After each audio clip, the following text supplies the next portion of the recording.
حبیب صلی اللہ علی محمد صلی اللہ علیہ وسلم۔ آپ اپنے چھوٹے چھوٹے بچوں کو کس کے حوالے کریں گے بھائی؟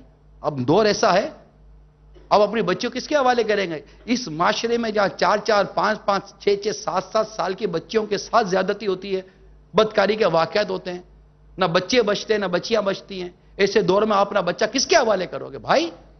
خود عقل کے ناخن تو لیں۔ کیسا نازک دور ہے، درندگی کتنی عام ہے، درندگی کتنی عام ہے۔ آپ کی اس شیر باب المدینہ کا واقعہ ہے، اخبار کے اندر جو آیا کہ چند لڑکوں نے مل کر لڑکی کے ساتھ زیادتی کی اور بے ہوش سڑک پر پھینک کر چلے گئے۔ ہماری عقل ہمارے رونگٹے کھڑے نہیں ہوتے اس وقت، ہمیں اپنی بچیاں یاد نہیں آتی، ہمیں ہمارے بچے یاد نہیں آتے کہ دور ایسا ہے نا، درندگی اور باش نظریں ہر طرف پھر رہی ہیں۔ اپنے گھر کے ساتھ ساتھ ہمیں اس معاشرے کو تبدیل بھی تو کرنا ہے نا، ایک ایک کو جا کر نیکی کی دعوت تو دینی ہے نا۔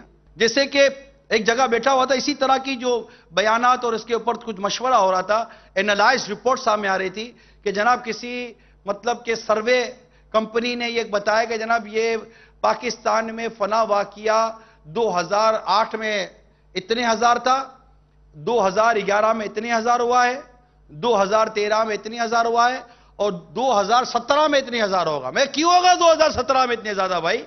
نہیں ہوگا، ہم نہیں ہونے دیں گے۔ اس نے تو پچھلی رپورٹ پر 2017 لکھ کر دیا ہے نا کہ 2017 ہو جائے گا، کوئی نہیں روکے گا تو 2017 میں 50,000 ہی 60,000 ہو جائے گا۔ لیکن اب بھی اگر 13,000 تک پہنچا تھا 2013 میں تو میں 13,001 نہیں ہونے دوں نا بھائی، میں روکوں نا اس کو، نیکی کی دعوت دوں نا۔ اس ذرائع بے حیائی اور اس فتنے کے ذرائع پر روکنے کی میں کوشش کروں۔ آخر میرے ملک کے اندر، میرے وطن عزیز کے اندر آقا صلی اللہ علیہ وسلم کی امت میں یہ ساری چیزیں کیوں پھیلے بھائی؟ میں کیوں پھیلنے دوں؟ میں کیوں خبر پڑھ کے صرف افسوس کرتا رہوں اور کچھ پریکٹیکل نہ کروں؟ جب میں نے یہ خبر پڑھی کہ بیٹے نے باپ کو قتل کر دیا، جب میں نے خبر پڑھی کہ بیٹے نے ماں کو قتل کر دیا، جب میں یہ خبر پڑھوں کہ میرے ملک کے اندر بچیوں کے ساتھ زیادتیاں ہو رہی ہیں، اس طرح کے واقعات ہو رہے، تو میں خالی پڑھ کر افسوس کرتا رہوں، میں اس کو روکنے کی کوئی اپنے طور پر کوشش نہ کروں؟ میں مسجد جا کر، میلے جا کر نیکی کی دعوت دے کر میں لوگوں کو مذہب اور دین کے قریب نہ لاؤں؟ میں بیانات کر کے آپ کے گھروں میں آ کر آپ کو نہ سمجھاؤں کہ خدا را ان حالات کو بند کیجئے جو آپ کے بچوں کو بے باک کر رہے ہیں، ان کی خواہشات کو ابھار رہے ہیں، ان کی ناجائز تمناؤں کو ابھار رہے ہیں۔ ہوش کے ناخن لو، ایک گھر کے سربراہ ہو، میں تمہیں کہہ رہا ہوں، ہوش کے ناخن لو، اپنے بچوں کی، اپنے بچیوں پر نظر رکھو۔ تمہارا بچہ بیمار ہوتا ہے، ایک ہوا ایسی چلتی ہے، کہتے ہو کہ بیٹا یہ مت کھا، آج کل حالات اچھے نہیں ہے، موسم اچھا نہیں ہے، یہ چیز صحیح نہیں آ رہی، تو بیمار ہو جائے گا۔ اپنے بچوں کو بیماری سے بچانے کے لیے مختلف غذاؤں سے بچانے والوں، ذرا شہر و محلے کی حالت تو دیکھو۔ یہ ایسا دور ہے کہ آپ کی اولاد اس طرح آزاد گھومتی رہے، آپ کی بیٹیاں اس طرح آزاد گھومتی رہے، آپ کے بیٹے اس طرح بے باکی کے ساتھ گناہوں بھری صحبت اٹھتے بیٹھتے رہے۔ آپ کے گھر میں ایسے ایسے آلات لگے ہوں، ٹی وی کے ذریعے ایسے ایسے مناظر آ رہے ہوں جس سے آپ کی اولاد اب خود پر قابو نہ پا سکے۔ ذرا سوچئے، ہوش کے ناخن، جائیداد کے معاملے میں، دولت کی تقسیم کے معاملے میں، ظلم و زیادتی کے معاملے میں، اولاد کے ساتھ استحصال کے معاملے میں، ہر معاملے میں ہوش کے ناخن لیں اور سوچئے۔ بے باکی کا دور ہے، یہ سوچنے والے کتنے لوگ رہ گئے کہ یہ اللہ کی نافرمانی ہے، میں نہیں کرتا؟ کتنے بھائی بتائیے؟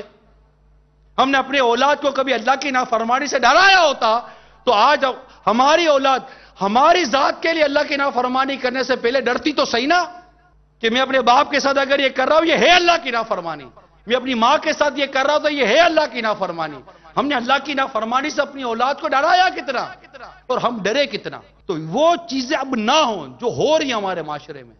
یہ تو ہم سب مل کر ذہن بنائے نا، اتنے مبلغین یہاں بیٹھے ہوئے ہیں، اتنے مبلغین اور دین کا درد رکھنے والے، ہو سکتا ہے مدری چینل پر ہوں، ہم اپنے معاشرے کو کیوں بے حیائی اور اس میں واقعی کے سپرد کر دیں؟